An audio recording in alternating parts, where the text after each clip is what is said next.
جناب جعفر طیار ابن ابو طالب علیہ السلام سیدھا افریقہ چلے گئے. افریقہ جا کے آپ نے اسلام کو پروپوگیٹ کیا. آج جو پورا افریقہ میں اسلام ہے وہ جعفر طیار کی وجہ سے اس زمان. اور ایک بات یہاں واضح ہوتی, جعفر طیار کتنے سال رہے وہاں پہ؟ 13 اپروکسیمیٹلی 13 سال, 13 ایئرس یا 12 ایئرس رہے. 12 سال جب جعفر گئے تھے اس وقت رمضان کے روزے واجب نہیں تھے. رمضان کے روزے مکے میں واجب نہیں تھے. نماز بھی ایسی نہیں تھی مطلب اتنی نہیں. جنازے کی نماز نہیں تھی اس وقت. لیکن ابو ذر جب جعفر طیار جب افریقہ میں رہے 12 سال تک, اور مدینے میں جو احکامات آتے تھے اللہ کا رسول وہاں بھیجتا تھا, اور اسی لحاظ سے وہ وہاں تبلیغ کر کے وہاں کے مسلمانوں کو بتاتے تھے. جیسے رمضان کے روزے, نماز جنازہ آپ حیرت مت کرو, مکے میں تھی نہیں نماز جنازہ. 13 برس اسلام رہا, نہیں تھی. اگر ہوتی تو ابو طالب کی بھی نماز ہوتی, خدیجہ کی بھی نماز ہوتی. یہ دونوں کی نماز جنازہ نہیں ہوئی. یہی تو لوگ کہتے ہیں کہ اگر ابو طالب مسلمان تھے تو ان کی جنازے کی نماز کیوں نہیں ہوئی؟ تو ہمارے علماء یہی کہتے ہیں کہ اس وقت تک واجب نہیں تھی, نماز جنازہ واجب نہیں تھی. لیکن یہ چیز تو آج مسلمانوں کو یاد ہے کہ نماز جنازہ ابو طالب کی نہیں ہوئی تھی, اس لیے کہ واجب نہیں ہوئی تھی. لیکن جب واجب ہو گئی تھی نماز, جب کیوں نہیں پڑھی؟ ارے یار, رسول کی میت کو چھوڑ کے بیٹھ گئے جب تو واجب تھی نماز. وہ نماز یاد نہیں ہے, یہ نماز یاد ہے. تو جعفر طیار افریقہ میں سارے پیغامات کو لے کے نئے مسلمانوں کو, غور سے سنو, نئے مسلمانوں کو بتا رہے تھے کہ یہ ہے. اس کے بعد وہاں جو سارے نئے مسلمان تھے انہوں نے رسول کو نہیں دیکھا تھا, اللہ کے رسول کی زیارت نہیں کی, اللہ کے رسول سے آگے کوئی نماز, روزہ, حج, واجب, وضو نہیں سیکھا. انہوں نے جو کچھ سیکھا جعفر طیار سے سیکھا. وہ سارے مسلمان, غور سے سنو, اس کے بعد وہاں جو مرے وہ بغیر نماز کے بھی دفن ہوئے, اور نماز آنے کے بعد نماز پڑھائی گئی. وہ سارے کے سارے جو اسلام لے رہے تھے وہ رسول سے نہیں لے رہے تھے, وہ لے رہے تھے جعفر طیار سے. ہمارے لیے یہ مسئلہ اس وقت سے حل ہو گیا. آج جو تقلید ہم کرتے ہیں اپنے مرجع کی, یہ بہترین اس کا جواب ہے کہ اس زمانے کے مسلمان جو جعفر طیار کے ساتھ اسلام کو قبول کیا, ان سے جب پوچھا جائے گا روز محشر کہ تم نے یہ وضو ایسے کیوں کیا, ایسے کیوں نہیں کیا, نماز ایسے کیوں پڑھی اور ایسے کیوں پڑھی, روزہ اتنی جلدی کیوں نہیں کھولا, بعد میں کھولا, وہ ساری چیزیں یہی بولیں گے کہ ہم جعفر طیار سے اسلام لیا, جو جعفر بتائے اس پہ ہم نے عمل کیا. جیسے آج ہم یہ بولتے کہ ہم جس کی بھی تقلید میں ہو, آغا شیستانی ہو یا کسی رہبر کی, تو ہم یہی تو بولتے کہ ہمارے سارے مسئلوں کو جو حل کر رہا وہ ہمارا مرجع حل کر رہا. نعرہ تکبیر, نعرہ رسالت, نعرہ حیدری, نعرہ صلوات. اللہم صلی علی محمد. ہمیشہ اپنے مرجع کی تقلید میں رہو, جس کی تقلید میں رہنا چاہتے رہو, لیکن رہو اس طرح مت پھرو بغیر تقلید. مرجع کو برا مت بولو, کبھی نہیں بولنا. وہ اتنی موٹی موٹی کتابیں پڑھ کے 70-80 سال ڈیووٹ کر کے آج وہ اسٹیج پہ پہنچے. ہم تو کچھ بھی نہیں پڑھے نا. تو میری ٹاپک تقلید نہیں ہے, اس لیے کہ آپ لوگوں کا موڈ ہی نہیں ہے تقلید, تو میں کیسا کیا پڑھوں. اتنے خاموش بیٹھے ہوئے کہ جیسے کوئی بڑی بات کر دی. ارے بابا شکر کرو کوئی تو بولا. ہاں تقلید تو سن, بہرحال میں تقلید میری ٹاپک نہیں ہے. تو جعفر طیار کے ساتھ اللہ کے رسول نے 5 سال کا اسلام تھا, افریقہ بھیج دیا. خطرناک حالات ہو گئے تھے, لوگ مر رہے تھے, وہاں بھیج دیا. اب 5 سال کے بعد 8 سال اور رہے. جب اسلام 5 سال کا تھا اسی سال اللہ کے رسول کی معراج ہوئی. آپ معراج پر گئے اور واپس آئے نور شہزادی کونین کو لے کے. شہزادی کے نور کو لے کر آئے اور حکم ولایت کو لے کر آئے. آنے کے بعد جب اسلام 5 سال کا تھا تو اس وقت مکے میں مادر حسنین کی ولادت ہوتی ہے. جب ولادت ہوئی, ولادت کے بعد سارے کافر اور مشرکین ہنگامہ مچانے لگے کہ رسول کی نسل ختم ہوگی, رسول کی نسل ختم ہوگی, اور لڑکی پیدا ہوئی. جب یہ بات اللہ کے رسول کو معلوم ہوئی اور بی بی خدیجہ الکبریٰ کو, اللہ کے رسول کو ہرٹ ہوا, تکلیف ہوئی دل کو. آپ خود سوچو, اللہ کے حبیب کو تکلیف ہو جائے اور اللہ خاموش بیٹھ جائے. حبیب تھے, اللہ نے کیا کیا, پورا سورہ کوثر بھیج دیا. ابھی آپ نے علی عباس بھائی سے وہ شعر سنا جا رہا ہے ابو طالب کے ساتھ, پورا سورہ کوثر بھیجا. میں اس کی ڈیٹیل میں نہیں جا رہا. سورہ کوثر کیا ہے, اللہ کیا کہہ رہا ہے, انا اعطیناک الکوثر, میرے حبیب ہم نے آپ کو کوثر عطا کیا. یہ وہ کوثر نہیں ہے, حوض کوثر نہیں ہے. کوثر کے معنی کثیر اولاد کا ہونا, کثیر اولاد کا ہونا. اور یہی کہا نا کہ میرے حبیب ہم نے تم کو کوثر دیا, اب تک تم نہیں وہ ہوئے. اب میں آپ سے پوچھتا لانگ آئلینڈ میں, آپ ماشاءاللہ زمانے سے انڈیا پاکستان کے, یہ بولو پوری زندگی میں کوئی آ کے بولا آپ کو کہ میں ابو جہل کا بیٹا ہوں؟ ارے یار بولو اتنے خاموش کیوں؟ آپ کو معلوم نہیں بعد میں نظر بھی ہے، سمجھ آیا؟ بھوک لگ رہی، بس 15 منٹ ہے میری مجلس۔ کوئی ملا آپ کو جس نے کہا میں ابو جہل کا بیٹا ہوں، ابو لہب کا بیٹا ہوں، ابو سفیان کا بیٹا ہوں، ولید کا بیٹا ہوں؟ یہ سارے وہ ظالمین ہیں مکے کے سردار جنہوں نے اللہ کے رسول کو مکے میں 5 سال کا اسلام ہے شہزادی کی ولادت کے وقت آگے کہا تھا کہ تمہاری نسل تو ابتر ہو گئی۔ سرکار کو رنج ہوا، اللہ نے سورہ کوثر بھیج دیا، اتنا ریکمینڈڈ سورہ ہے۔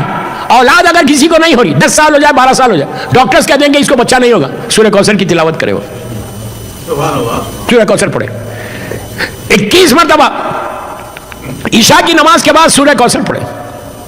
اس دیکھو اللہ کیسے دیتا ہے، ہر ناممکن کو ممکن کرتا ہے۔ اللہم صلی اللہ علیہ۔ یہ سورہ میری مظلوم شہزادی سے منسوب ہے، یاد رکھو، مادر حسین کا سورہ ہے، مادر حسین کا سورہ ہے۔ جو سورہ بی بی سے منسوب ہو جائے مکی سورہ ہے تو 21 مرتبہ پڑھو، 100 مرتبہ پڑھو، جتنے دفعہ۔ تو کوئی آگے بولتا ہے ابو جہل کا بیٹا ہے بھی تو نہیں بولتا،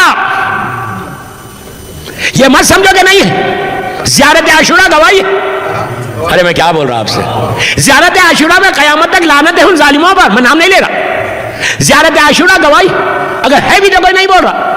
اس کے برعکس اولاد فاطمہ پوری دنیا میں پھیلی ہوئی ہے، صبح شام ان کے اوپر درود بھیجا جاتا ہے۔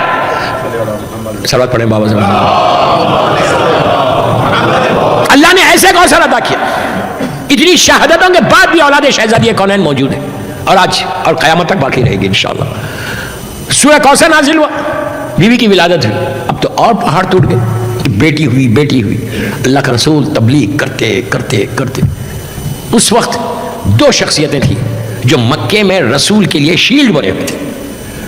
ایسا یہ حال تھا کہ لٹرلی جب بلال نے اسلام کو قبول کیا، یہ ظالمین ظلم کیا کرتے تھے، اونٹ کے پیچھے باندھتے تھے پیروں کو اور کھینچتے تھے۔ مکے میں کوئی ٹار روڈ یا سیمنٹ روڈ نہیں تھی، نوکیلے پتھر تھے، اس طرح کے اسلام ایسا آیا ہے مکے میں، کھینچتے تھے۔ اس کے بعد پانی میں ڈال کے، پاؤں جس کو اس میں ڈالتے تھے اور اس کو نکلنے نہیں دیتے، سوئم کرنے نہیں دیتے، پانی میں ڈال دیتے اور ڈال کے اس کے سر کو نیچے کرتے۔ اتنا ظلم کیا، اور تازیاں نے ایسے مارتے تھے کہ تو نے اسلام قبول کیا، تو نے اسلام قبول کیا۔ ابو جہل، ابو لہب، یہ ظالمین اتنے بڑے ظالمین تھے کہ اللہ نے سورہ بھیج دیا، تبت یدہ ابو لہب۔ مذاق ہے؟ اللہ کے رسول پہ جتنا ظلم کر سکتے تھے ان ظالموں نے کیا ہے مکے میں، شہر رسول کا۔ اور اب آپ ایک ظلم سن لیں، اس کے بعد میں موضوع پہ آ رہا ہوں۔ اللہ کا رسول مسجد نبوی خانہ کعبہ میں بالکل یہی اسپاٹ کے اوپر آپ کھڑے ہوئے نماز پڑھ رہے ہیں، اور پورے میدان میں بیٹھے ہوئے تھا ابو سفیان، ابو جہل، ابو لہب، خالد، یہ لوگ سب۔ جیسے ہی دیکھا کہ سرکار نماز کے لیے کھڑے ہوئے، اس کا ایک غلام تھا ابو جہل کا یا ابو لہب، 2 تاریخ میں تو جملے، ولید نام تھا اس کو بلایا، وہیں پہ کعبے کے پاس ہی ایک اونٹ کو ذبح کیا گیا تھا، اونٹ کو، کیمل کو ذبح کر کے اس کے پیٹ کی جو گندگی تھی وہ پڑی ہوئی تھی۔ یہ ابو جہل، ابو لہب، یہ سارے ظالمین ایک گروپ میں بنا کے بیٹھے، کہا اوہ یتیم عبداللہ نماز پڑھ رہے، اپنے غلام سے کہا کہ اس گندگی کو اٹھاؤ، اور جیسی اللہ کا رسول نماز کی نیت باندھتا ہے کعبے کے سامنے، یہ گندگی کو لے جا کے ان کے چہرے پہ مل دیا۔ سن لیا آپ نے، سن لیا آپ نے۔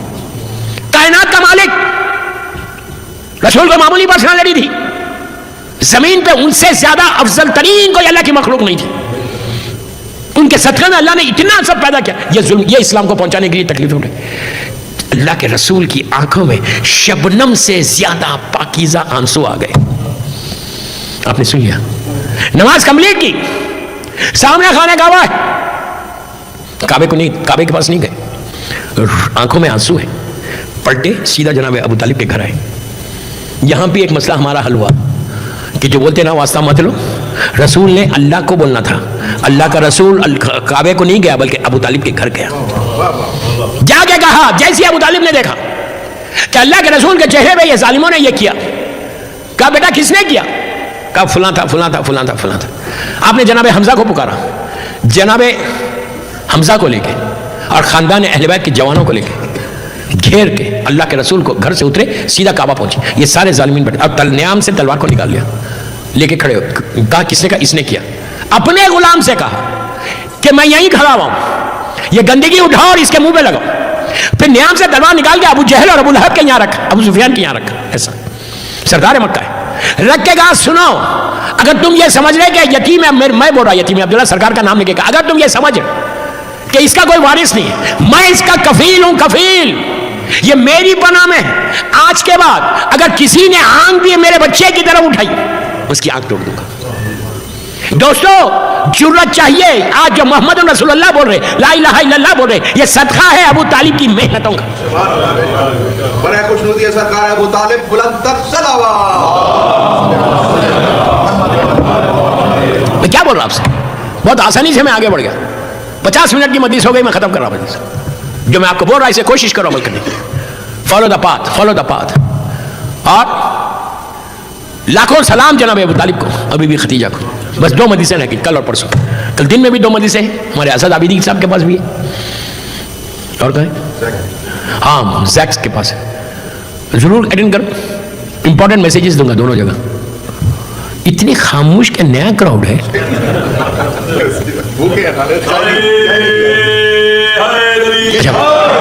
او آئی ایم سو سوری، پتہ چل رہا بھوک لگ رہی، آئی ایم سو سوری، بس میں اپنے 1 گھنٹے میں ختم کر رہا ہوں، میں زیادہ نہیں پڑھ رہا۔ مولا آباد رکھے، سلامت رکھے شاہ نجف والوں کو، اور اسی طرح عزاداری کرتے رہو۔ عزاداری ہماری پہچان ہے، عزاداری سے ہم پہچانے جاتے ہیں، ہماری آئیڈینٹیٹی عزاداری ہے۔ جہاں جائیں عزاداری کو کیری کرو، مولا حسین کے ذکر کو کیری کرو۔ حسین غریبوں کا غریب امام ہے، مظلوموں کا مظلوم امام ہے۔ دوستو کتنی جلدی یہ دن گزر گئے، نہیں کتنی جلدی گزر گئے، اربعین آ گیا، چہلم آ گیا، اب آپ جس سے مل رہے وہ یہ کہہ رہا کہ میں کربلا جا رہا اربعین کے لیے۔ جانے والے کتنے خوش نصیب ہیں کہ کربلا جا رہے ہیں، کوئی معمولی بات نہیں ہے کہ کربلا جانا کوئی آسان بات ہے، صرف قسمت چاہیے، بیوی کی نظر کرم چاہیے، حسین کا کرم چاہیے کہ حسین ہم کو سب کو بلائے انشاءاللہ۔